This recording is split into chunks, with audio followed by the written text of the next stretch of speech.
আসসালামু আলাইকুম সম্মানিত দর্শক।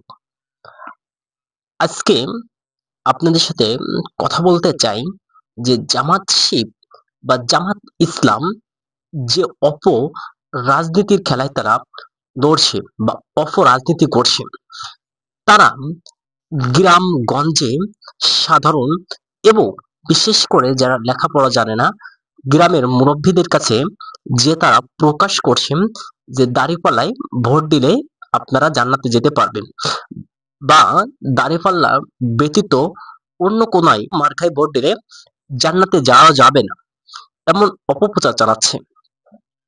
আমি বাংলাদেশ জামাত ইসলামের প্রতিটি কর্মী এবং বাংলাদেশের মুসলমানদের কাছে বলতে চাই, এমন অপপ্রচার করা বা ইসলাম ধর্মটাকে নিয়ে এভাবে ব্যবহার করা, এটাকে ধর্মকে অবমাননা করা হচ্ছে কিনা, এটা আমি জাতির কাছে জানতে চাই।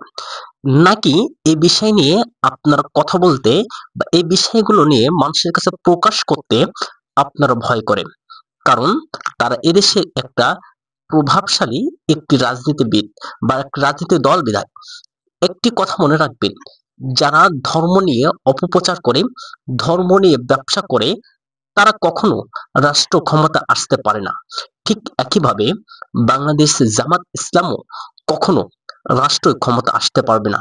কথাটা অবশ্যই আপনারা মিলিয়ে রাখবেন। ভিডিওটা ভালো লাগলে শেয়ার করে দেবেন দেশবাসীর কাছে।